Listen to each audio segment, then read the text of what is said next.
Welcome to Talking Real Live, brought to you by the Oklahoma Association of Realtors. You guys don't know this, we've been dreaming about this for like 2 years, and we're finally making it happen. So I am fantastically excited, and of course I'm Jeff Long, your host for Talking Real, and I'm joined here, as always, by my co-host, Nabil. And at the beginning of every episode, if you're a listener, you know I have to ask Nabil, how's your day? It's going well. I mean, we have a lot of people out here. Yes, we do. That's exciting. We're also joined on Facebook Live, so more than just the people in this room, we're live streaming this out on our Facebook page, so we're going to have the entire world watching Talking Real today. Yeah, so if you know a friend that's on here, tell them to watch this right now. Yes. Before we really get into the meat of this, I wanted to have a few announcements. And first of all, we're excited because this is episode... Wait. I have an idea. Okay, what's your idea? Let's have someone from the audience tell us what episode this is. Oh, and In honor of trivia. In honor of trivia, we're going to have a few trivia questions for you, because if you haven't signed up for the YPN trivia tonight, you need to make sure that you're there. And to incentivize some crowd participation, we have these. And I think every realtor knows what these are. Drink tickets! So we're going to give away a few free drinks for our trivia questions, but you got to be able to answer the questions. So the first one is, what episode is this of Talking Real? Even if you don't know, you may be able to win a drink ticket. I see people Googling this right now. Somebody, what episode is this? Number 40. Number 40. Wow, that is so wrong, but you can come get a drink ticket anyway. I appreciate it, but I'm incentivizing participation. This is actually going to be episode 90. We started this almost 2 years ago. Every week, we've not missed a single week, despite vacation, being sick, or otherwise. Talking Real, this will be episode 90 that will actually be released out on our audio feed next Tuesday. Yeah, so this episode will be live on air next Tuesday? Yes. Second question, what are we talking about today? Hey! Who answered I that? think Jeff answered that. I think Jeff was the loudest. So loudest person. Jeff, you get a free drink tonight. That's right. We're going to talk about buying inducements. We're going to get into the meat of that and go through all kinds of practical stuff that you need to know with buying inducements changes. So it's going to be fun. Fun and informative. All right, so next question. What is YPN Trivia benefiting this year? Because every year... Who was out over here that was first? Yeah, didn't get you a drink. Finish the question. Didn't get it out. That's right. We're going to get you a drink here. So every year, YPN Trivia benefits an organization. It's been our pack. It's been Oklahoma Housing Foundation. So this year, all the money raised from trivia is going to go to the Housing Foundation. So not only can you come and have fun, you can also do a little good along the way. Who is OAR's 2020 president? Holy smokes. Somebody come get a free drink ticket. I don't know who answered that. First one to come get it gets a free drink ticket. She's running. Oh, yeah. You didn't look kind of That's the kind of stuff we reward on Talking Real. That's what I'm talking about. Yes. All right. We have one drink We ticket? have one drink ticket All left. right, one more drink ticket. Who is hosting trivia this year? Paul. Who said Paul first? I heard it. Paul. Come get you a drink ticket. That's right. Our good friend Paul Dismay is back once again. So you know we're going to have a good time. We're going to have loud music and a fantastic trivia contest. So you don't want to miss that. So make sure that you are there tonight. It's a YPN trivia, and congratulations and thank you to the participation for everybody on our drink tickets.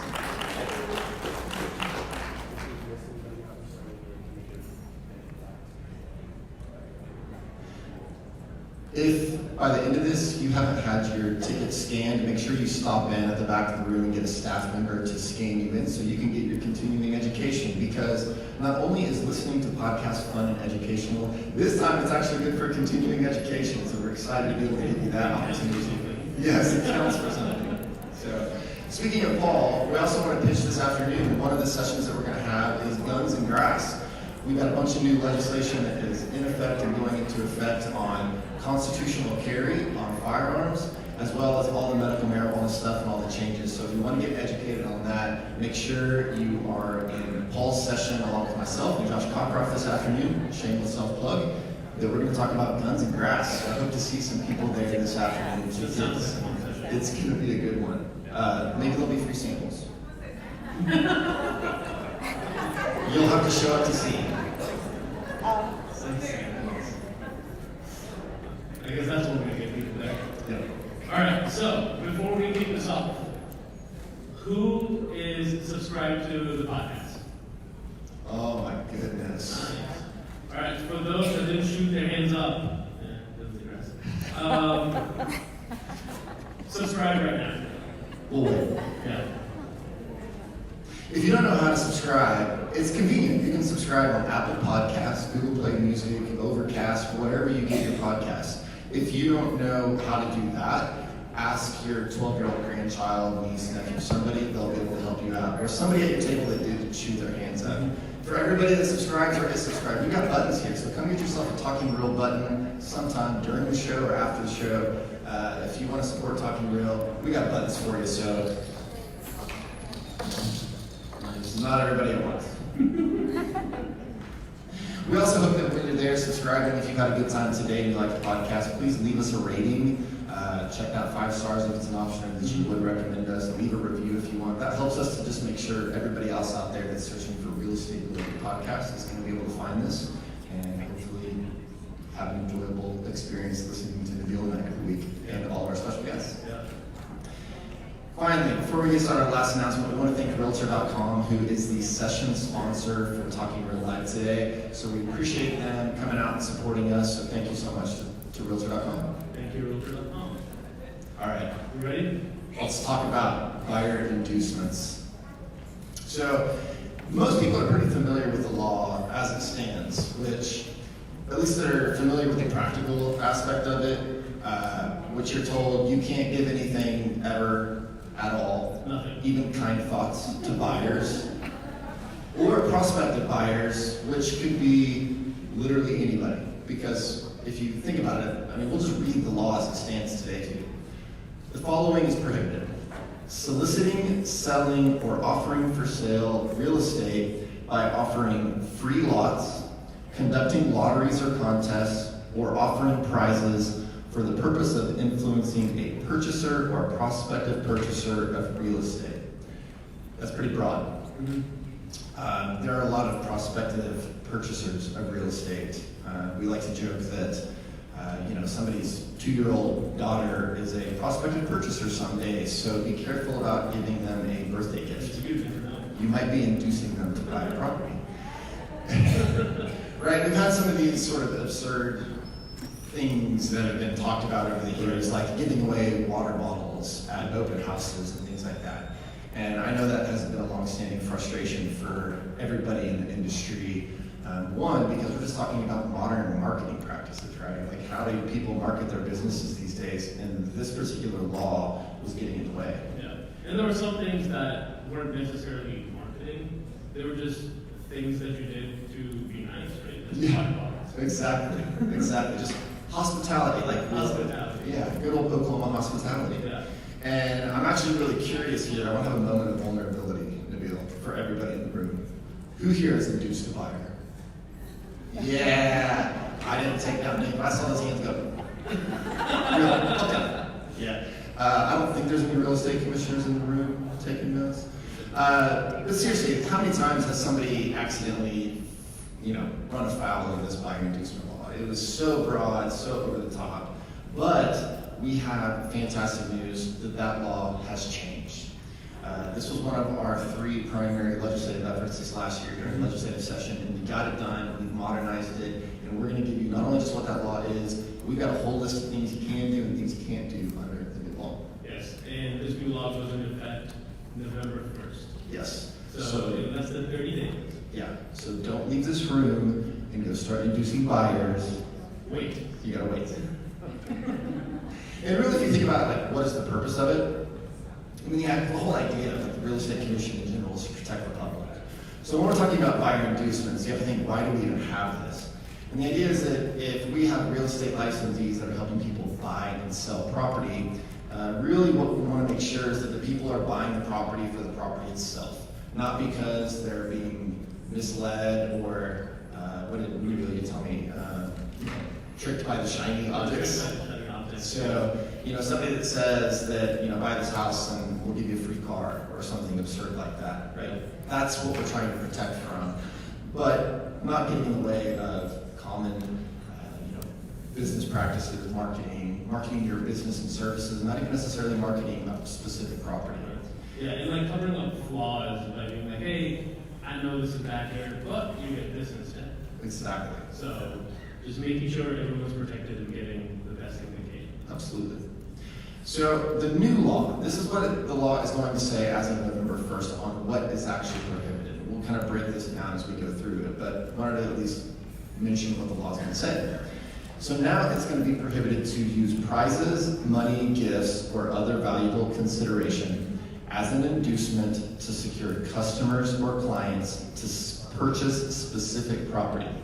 However, licensees may use prizes, money, gifts, or other valuable consideration for marketing purposes, provided they are not contingent or limited to individuals making an offer or purchasing a specific property. It's a lot of words. Got it? We're done. All right, thanks for joining us and talking about it. So if we break that down, we start out with a sort of general prohibition that you can't use stuff. I'm going to break this prizes, money, gifts, or other valuable consideration and call it stuff. You can't use stuff as an inducement to secure customers or clients to purchase specific property. That's a little bit more narrowly tailored prohibition that one of the things that we're talking about is specific properties, not marketing your business, right? That's a distinction that we have to make right off the bat. So if you're not tying something to a specific property, you're already not really falling within this law. But then as we go through that, there are instances where you can. So you can use stuff for marketing purposes as long as the stuff isn't contingent or limited to people making an offer or purchasing the property. So we've got about 15 examples that we're going to go through of things you can do and things you cannot do under this new law.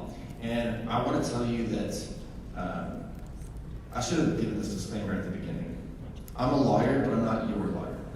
So this isn't legal advice, so if you mess up and get in trouble, don't sue me. It's not my fault. But I will say that we talked to the Real Estate Commission staff about every single one of these examples, and we are on the same page. Now, that's good because they're the ones who actually enforce the law, not us. But that makes me feel confident that the information we're about to give you is actually going to be how the Real Estate Commission is going to interpret this, which is great. The other thing about that I think is just really helpful is it's nice that we have that relationship with the Real Estate Commission where we can have these discussions and get their feedback on this. So again, so in my opinion, you can pretty well take this to the bank that these are things that the Real Estate Commission is going to agree with. So, all right, should we start talking about some actual examples, Nabil? Some practical applications of how you'll be able to market yourselves now. Yes. Or November 1st. So, everyone's seen these on Facebook and Instagram. There are a very effective way to gain a following and then have more followers and exposure when you do post and advertise and list and things like that. So, like my Facebook page, follow me on Instagram, share this tweet for a chance to win. Yes. Can you do that?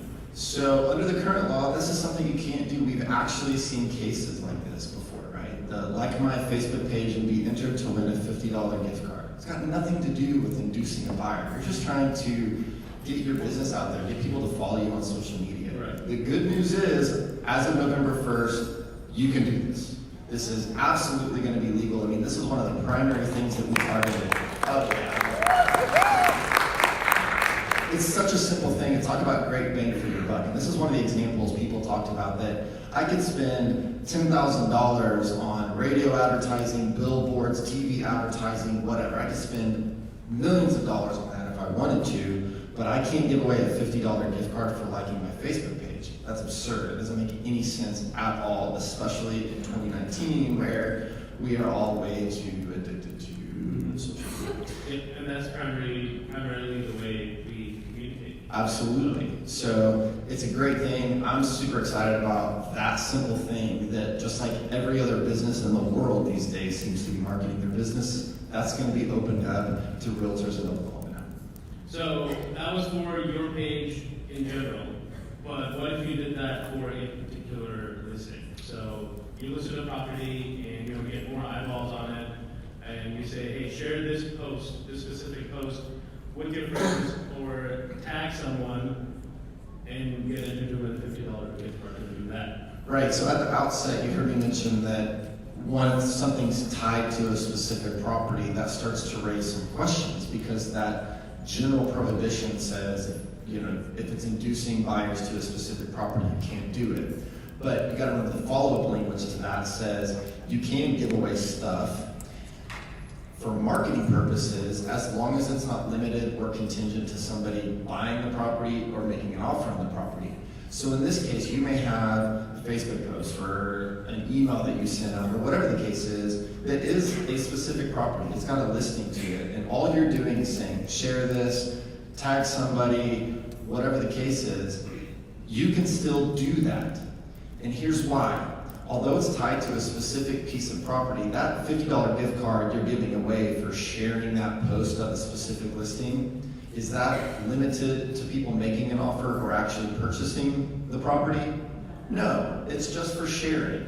You're not actually, it's not limited to the people that are buying that property. So you can absolutely do that. You can market specific properties and to try to get that shared out there and get people to engage, give away something just for sharing. You can do that because it's not limited to people purchasing or making an offer on the property.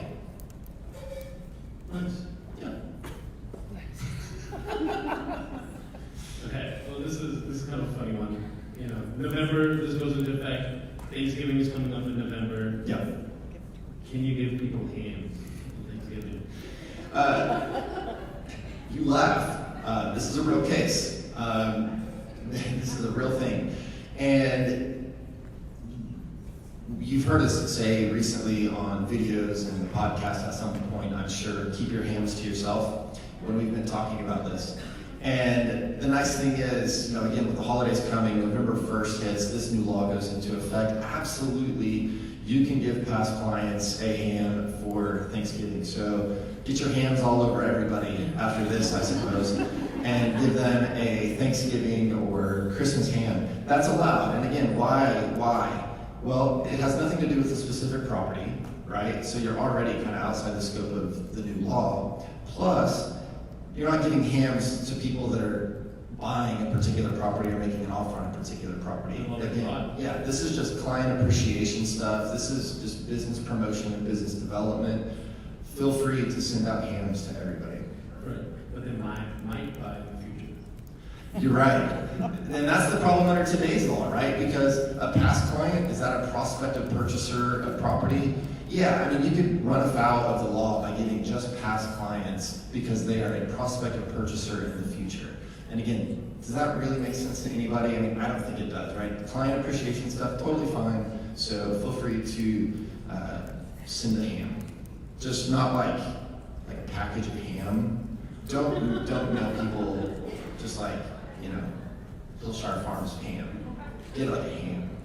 I want to be clear about that. Not because it's illegal, but it's a bad idea. Nobody wants a package of ham in the mail. So we kind of talked about a raffle on social media saying, like this post, follow my page, $50 gift card. Can you do something where, for your clients, say, if from now till December 31st, if you are my client, you get entered to win a raffle at the end of the year?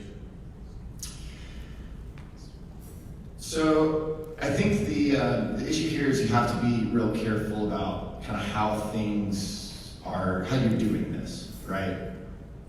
If you can run afoul of the law in the case if you're saying something like, buy a house with me and I will give you a $1,000 rebate at the end of the year. or something along those lines. That could be problematic. Why? Because, okay, now you are tying something to a specific piece of property, and it is limited to people actually making an offer or purchasing a house. On top of that, you have to be careful because you still can't share commissions with anybody, so you also need to be very careful about that. But if it's just, you're an ongoing client of mine, and I'm gonna enter in all clients of mine for the rest of the year into a drawing to give away, a $100 gift card to a steakhouse or whatever, that's probably gonna be okay. Because again, you're not limiting that to anybody making an offer or purchasing a property. Your current ongoing clients, one, you may have a lot of sellers, and we're not even talking about seller inducements, but these people may, January 1, go find a different realtor. They may not purchase a property at all. It has nothing to do with people that it's not saying, if you buy a house with me by the end of the year, I'm gonna enter you into a giveaway to give something free. It's just anybody who's a client of mine that we're working with, we appreciate you, and at the end of the year, we're gonna have a drawing for one of our ongoing clients to win something. What's next? What's next? I'm trying to stump Jeff, it's really hard. That's really rude, is what that is. It's gonna put me on blast in front of all these people. Usually we do this in our Talking Real studio back at the office, and we can edit things out if I say something stupid or wrong. But now we're on Facebook Live, we got all you in the audience, like the pressure is high. Tell me to take it easy. No, bring it. All right, so selling a property, one of the big things to do, open house. Yes. Currently, there's very limited things you can do there. But in the new law, what can you do, what can't you do? Is there, say you want to make it fun, you have a bounce house, you have food, you have giveaways, things like that. How far is too far at an open house? Right. This is a great question. I think this is where a lot of people have had some issues in the past, is open houses. And I know I've had a lot of questions on the legal line. We've seen cases at the Real Estate Commission on what can you do at an open house. And this goes back to that kind of give away bottles of water in August when it's 200 degrees outside. So you raised a couple of examples, and these are, again, a lot of the stuff we draw from actual cases we've seen at the Real Estate Commission or questions that have come up. So these we think are pretty real life scenarios. And again, I want to be kind of clear about something with the Real Estate Commission. We did talk to them about that. We've had some ongoing discussions about the interpretation of this, and we've talked about these specific examples. Some people may have heard different things in the past. So if you go back 2 months ago and you heard something different than what we're telling you today, I'm going to tell you to trust what we're telling you today. Because we have had some ongoing conversations about the interpretation of this, and I think we're now in a direction where we are all on the same page. So with respect to open houses, you mentioned a bounce house, for example. So, it's in a neighborhood and it's nice outside and you want families to come by, you're gonna maybe grill some hot dogs and hamburgers, those kinds of things. Maybe you want to do something similar to like a broker's open event that you've had before, right? Where there's, throw a business card in, or if somebody signs in, they're entered to win some sort of prize just for showing up. You want to market that out on Facebook. Come by my open house on Sunday from 2 to 4, which, this is an aside. I want to know how Sunday 2 to 4 became open house time. I haven't been able to figure that out. But if somebody knows, come tell me afterwards, and we're going to get you on the podcast. We're going to have a whole podcast episode on why Sunday 2 to 4 is open house time. Anyway, so you want to market this open house app. It's because Chick-fil-A is closed. So you want to have day-old Chick-fil-A chicken nuggets out. You want to have a bounce house, grill burgers, have some refreshments for people, and even go so far as to say if you just come to the open house, you sign in, you're going to be entered to win a Yeti cooler, because that's what's hot right now. Everybody's giving away Yeti coolers. You can do all that. That is perfectly acceptable under the new law. Yes, it's tied to a specific property. And again, that's sort of your first clue. Are we tying something to a specific property? That's your first clue. You need to ask some more questions to make sure that it's okay. And in this case, as long as everything that you're giving away, the food, the Yeti cooler, the bounce house, anybody that shows up can participate in it. it's not limited to people actually making an offer or buying the house, then you're going to be able to do that to help market that and generate some buzz and get people out to show up and take a look at the property. I'm sorry, I'm like swinging my arm over here like crazy. Yeah. The thing is with this is that, again, we're looking at, is it limited to people that are buying the property or making an offer? And in this case, it isn't. And that is what's going to help you to generate that buzz out there, get people to show up, have people come by that open house and take a look at it. And again, you have to think that who are the people that are showing up? I mean, half the people that show up to your open houses are probably nosy neighbors. They're not even people that are thinking about buying a property. They just want to see what the neighbor's been up to. You know, and it's just any number of people that may come through. So in that respect, as long as it's not limited to people making an offer or purchasing, it's just anybody that walks through the door can have a hot dog and come to the bounce house. If they're under the respective height and weight limit, then by all means, you're going to be able to do that under the new law. We actually have our first audience question. I'm nervous. Don't trick me. What if the person that comes and visits does turn around and write an offer? This is a great question. So the question was, what if someone who came to your open house does turn around and now becomes almost a client? They write an offer. Right. Fantastic question. So you have to look at why are you giving away the stuff? What is it being given away for, and how are you giving it away? That stuff you're giving away is open to absolutely everybody. This would be totally different if you said, come to this open house, sign in, and if you actually make an offer on this house or buy the house, we're going to give you a free washer and dryer. That is a very different scenario, right? And that's the distinction, because in that scenario, okay, you're just trying to generate buzz, like, hey, if you make an offer on this house, you're going to get a free washer and dryer from us, real estate company.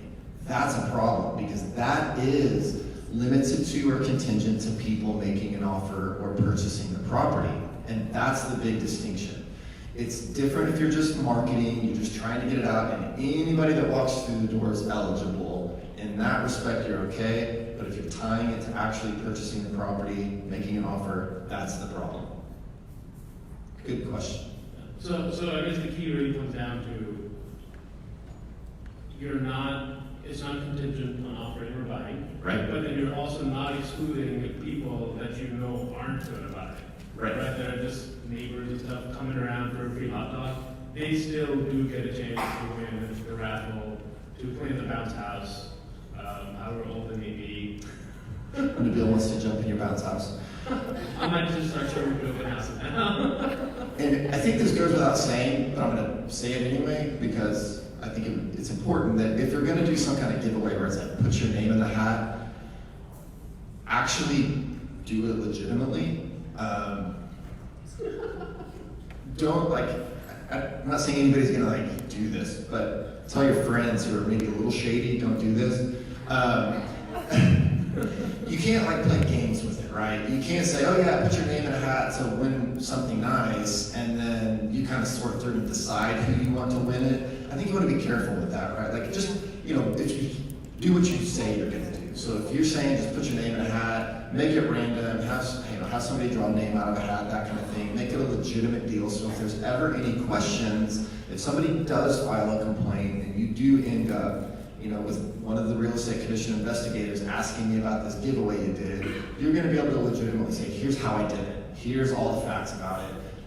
Do your good due diligence and sort of documenting it, or whatever the case is, how you're going about doing that. And that's going to help you just a little risk management there in the case somebody does decide to file a complaint for some reason.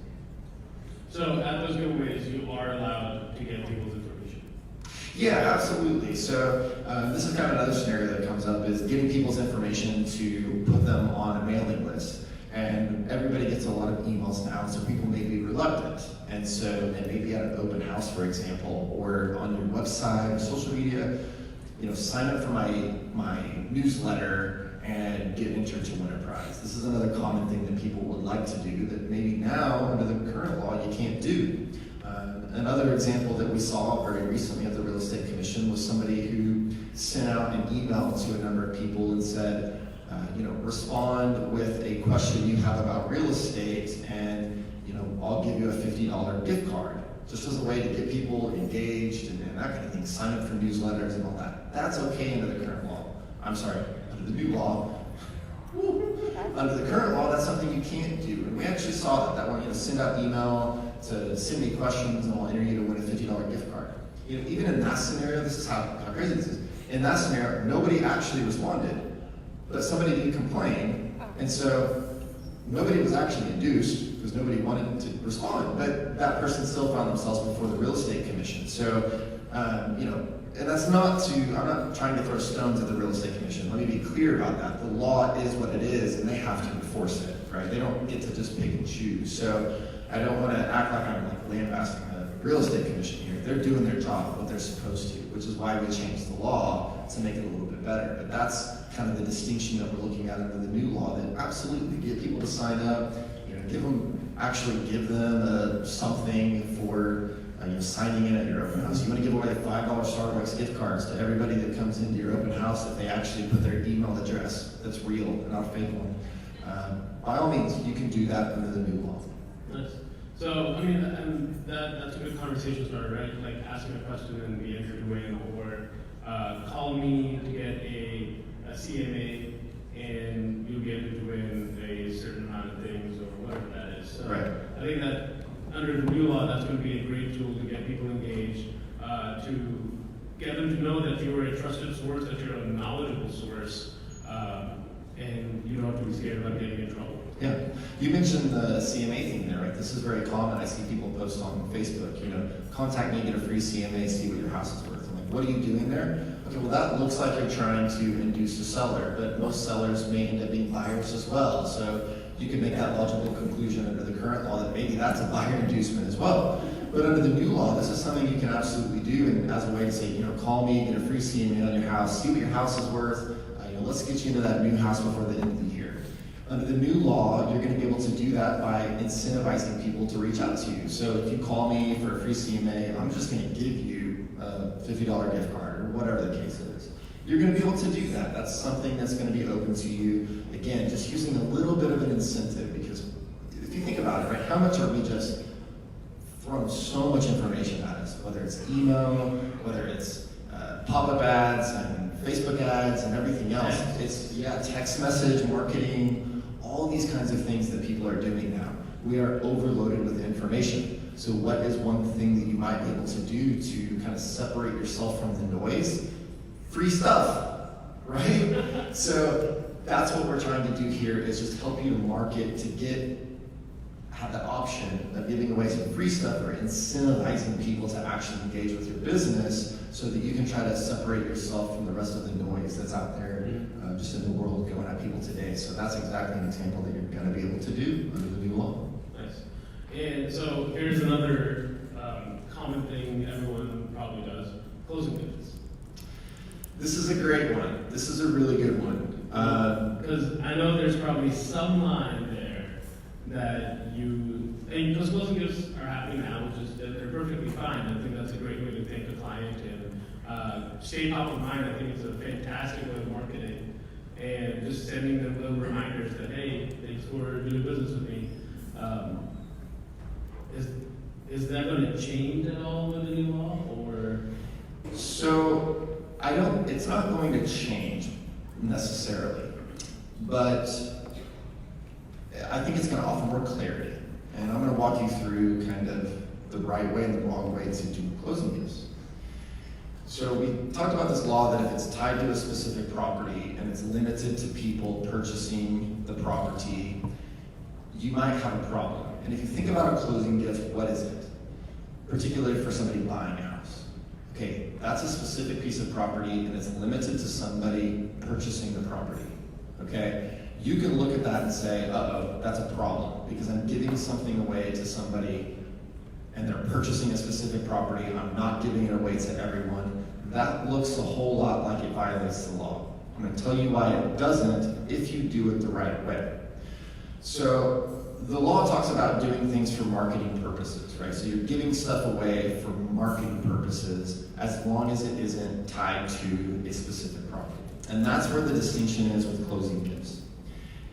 The right way to do it is to give it as a surprise thank you to a client. And Look, the Real Estate Commission has historically, just sort of from an interpretation standpoint, told people, yeah, closing gifts that are maybe up to about $100 are probably reasonable. Okay, let's go through that a little bit. Here's how it's going to work under the make-back closing. You give them a nice bottle of wine or a gift card to Lowe's or whatever the case is. You're going to be okay. Again, I use that word as a surprise to your buyer buying the property. Where you'll run into a problem is if you're using that as a way to kind of market that property up front. If you're advertising, buy a property with me and I'm going to give you one heck of a closing gift, that's a problem, right? Because now you're marketing specific property to purchasers, and the only people that can get that are purchasers. I mean, this could be so extreme as, buy a house with me, and on closing, I'm going to enter you into with all my other clients for a chance to win a trip to Jamaica. That would be an awesome way to market your business. It absolutely will violate the law after November 1st. Don't do it. But it's very common, right? Like, these people are spending a significant amount of money, putting a lot of trust in you to help guide them through the process. You're making, a good paycheck at the end of this thing, and you just want to give them a thank you gift. That is perfectly fine. That's going to be acceptable. Now, I also want to keep in mind, though, that you need to keep it reasonable, right? And that can vary depending on the property. If you sell a $100,000 piece of property, a $100 gift card to Lowe's to somebody buying that to go buy some cleaning supplies and whatever, that sounds pretty reasonable to me. If somebody's buying $1 million piece of property or $2 million piece of property and you give them a $100 gift card to Lowe's, they may question what kind of professional you are. So, and maybe not, maybe that's fine, I don't know. But in some cases, I think that thank you gift might scale with the property. I'm going to give you a specific example that I heard from the Real Estate Commission. Somebody was buying a $1 million plus piece of property, and their realtor wanted to give them they were an avid hunter and sport shooter, and they wanted to give them a gun of some kind. I think it was a rifle of some kind that had something engraved on the stock. I'm not really a hunter, so I think these are real words. I've got Josh right here. Sounds good. He's a shooter right now. And so in that respect, that's going to be a nicer gift, right? That's going to be a little more expensive. That'll be a little more than $100. That may be, I hope so. Don't shoot a $100 gun. It might blow up in your head. But what you can look at in that scenario is that what's reasonable based on the specific facts and circumstances. And again, first of all, it's going to be a surprise to the person. You're not marketing this to them ahead of time. They don't know that it's coming. It's a thank you gift after the fact. Keep it reasonable and consistent with the size of the transaction, right? $1,000 thank you gift after a $100,000 property sale, that may be a little high, right? That may be kind of extreme, and that starts to look like, somebody raises questions and complaints. Are you then getting a rebate of a commission or something? But, a $2 million property and you give a thank you gift that's $600, right? That may be a little more in line with the size of that transaction. So I think that this law does give a little clarity on that, but I do, with respect to closing gifts, want people to be careful to not be marketing this as a way up front to get people in, because I don't want to just say, closing gifts are fine, and you start telling people, close with us and I'm going to buy you a washer and dryer as a thank you. That's a very, very different scenario than just sort of a surprise thank you gift to a client once they close on the property. Yes, ma'am. Would you say, though, on closing gifts, kind of my rule of thumb is, like, if you give to one, you have to give to all. So you're not just going to give a surprise closing gift to one of your clients, because that would be like, fair housing. I mean, you have to look at it like, how does that look if you're not giving like a similar, so if you gave a $2 million purchaser a $600 gift, you better give another $2 million, closing gift of the same value, because if you ever did get called, it's like, oh, well, you only gave it to that person.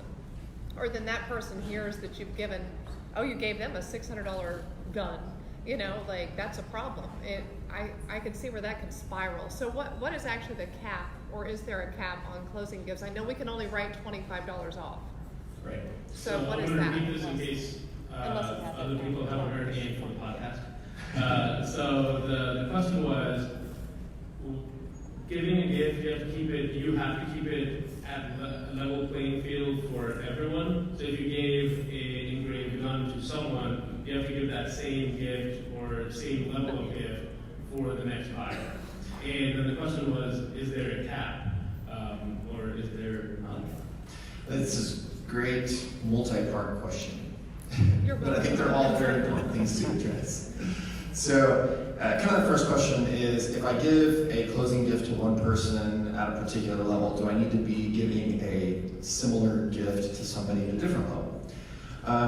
I think that's a good practice. And you threw out kind of the fair housing question there. I think all those things play into what are you doing to manage risk? Because we do have to recognize we're in a regulated industry under any number of regulatory schemes. Not only do you have the real estate commission, you've also got federal fair housing laws, you've got state discrimination laws, and you've got laws everywhere that you're regulated by, half of which you may not have even ever heard of, because the real estate industry is regulated by a significant number of different things.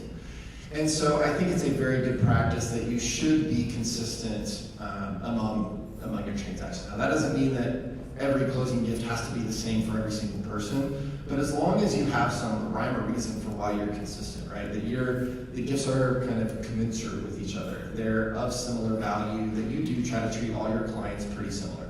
Now I think there may be some facts and circumstances of personal relationships and things like that that could come into play where, a family member or a very close friend you've known for a long time, you might give a little bit nicer gift than, just somebody who just walked in the door. I don't want people to get too hung up on this, but I do want to say be consistent, right? Have a plan and be consistent. Just be arbitrary and giving stuff away.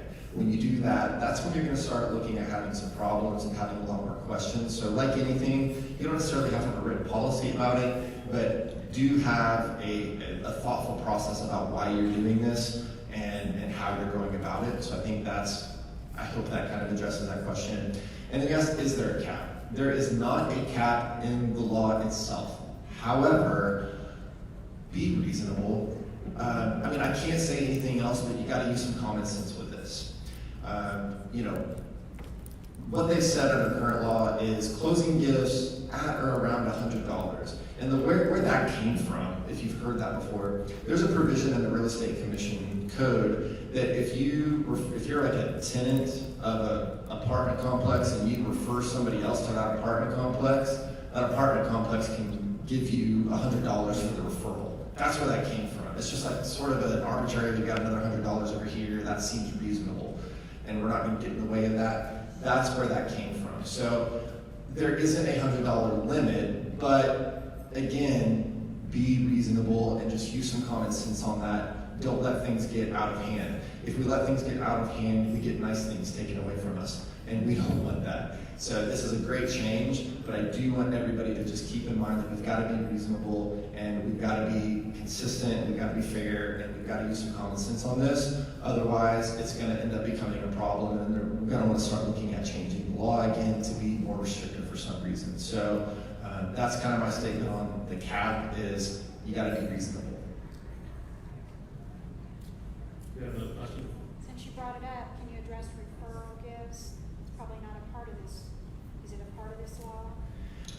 So the question was addressing referral gifts, and if that was a part of this law or if that's been addressed. Yeah, I think that this is a little bit of a tricky question. And again, I think you have to look at how and why you're doing things for a little bit different reason. I think if you send just a little bit of a thank you gift to somebody, they send a new client over your way, and before they've even made an offer or bought a house or sold a house or whatever, you just send them a little bit of a thank you gift in the mail or whatever. I think you're going to be okay there. Where the problem that you have to watch out for here is anything that looks like you're sharing a commission.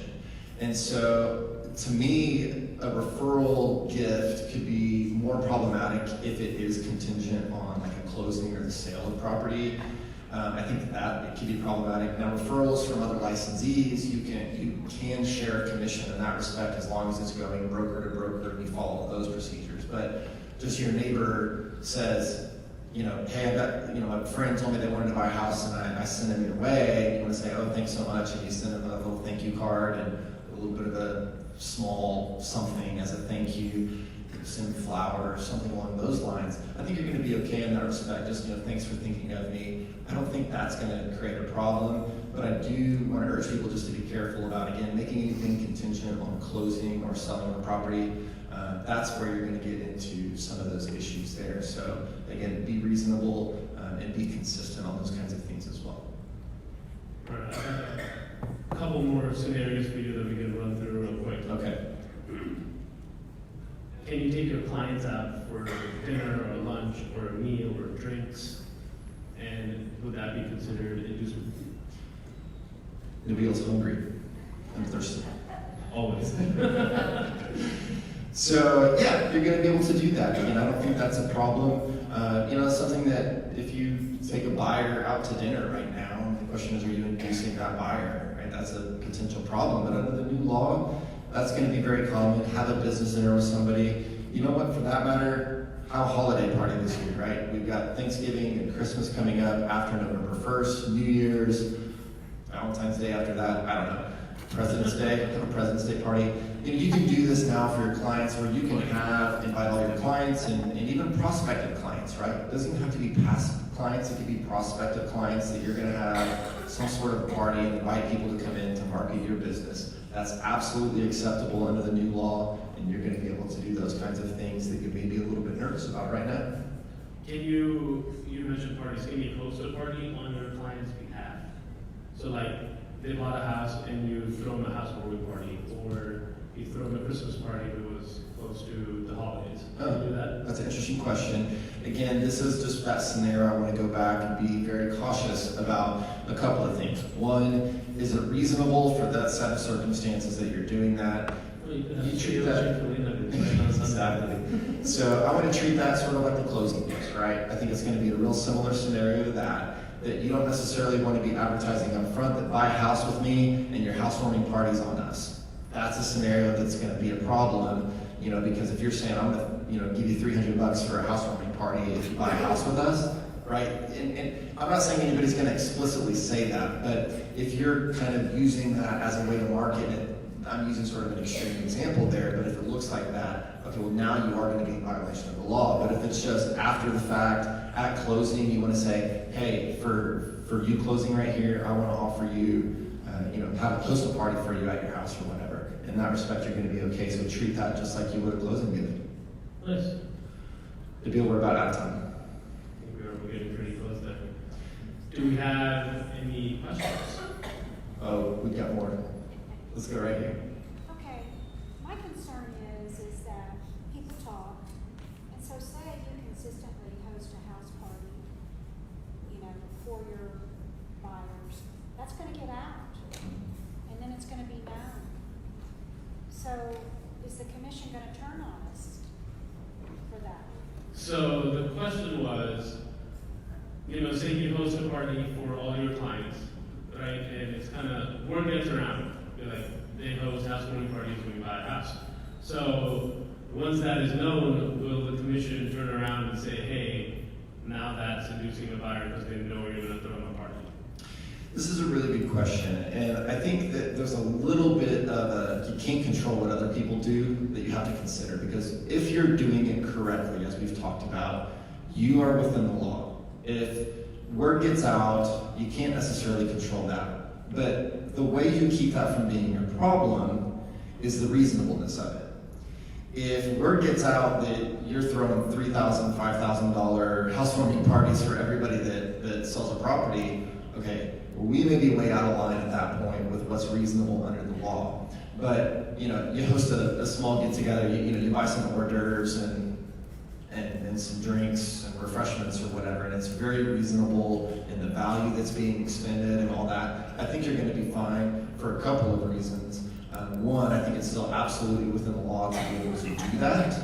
And two, I don't think that is actually going to even operate as an inducement to somebody, right? Nobody is going to come buy a house simply because they think they're going to get, some cookies and punch as a housewarming party, right?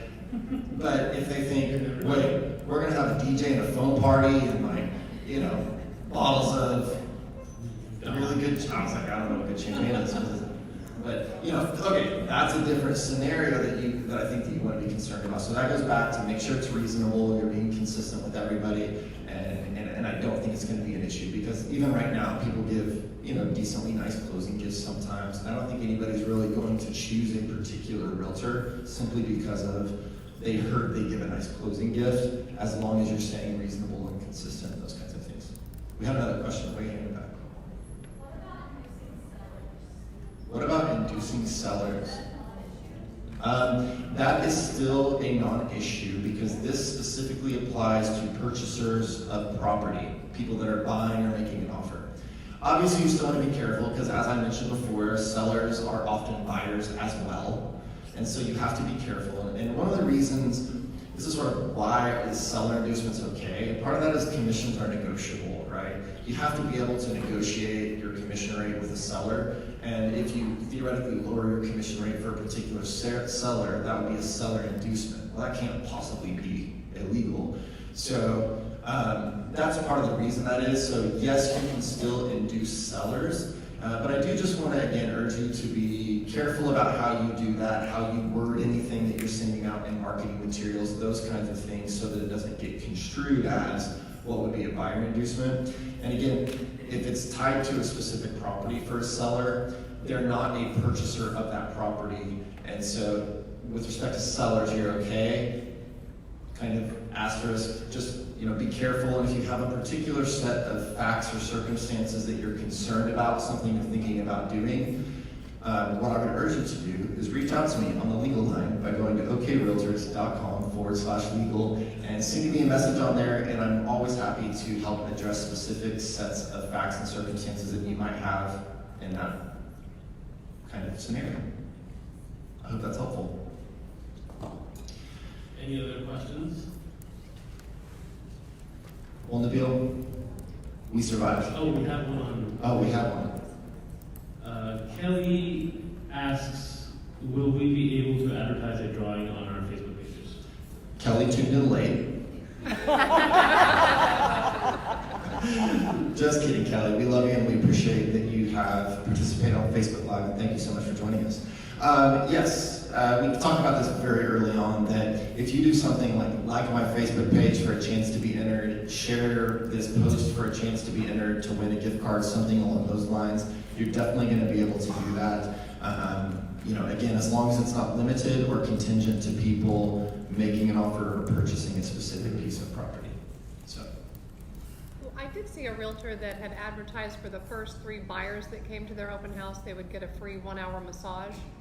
So when you've got a situation like that where it's limited to only the first 3 participants, how's that?